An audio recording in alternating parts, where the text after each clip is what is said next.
آقا جون من نمیگم ازش نترسید، من میگم یکی از اصول و قواعدی که ذهن ما براش مجاب میشه که یک مسئله رو، یک موضوعی رو مشکل تلقی کنه، این اضطراب و هیجان است که خیلی خیلی هم مهمه، ولی نه اینکه از اون ور بوم بیفتیم و نتیجه عکس بده. مثل این بیماری که همین چند وقتی بود اتفاقا مهمون ما بود و خیلی هم اتفاقا از عوارضش هنوزم که هنوز متاسفانه در جریانه. پس اول از همه این که اصلا نبایستی استرس داشته باشیم، چون توی منطقه جغرافیایی ما قرار نیست این بیماری تب دنگی کلا اندمیک بشه.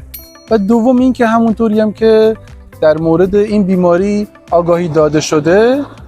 قرار چند مرحله اتفاق بیفته و با یه سری راهکارهای ساده‌ای که دم دست هممون هستش، مثل مصرف آب میوه‌های تازه طبیعی که توی این فصل هم هستن، مثل آب سیب تازه طبیعی، خیلی خیلی میتونه در روند درمان این بیماری کمک کنه.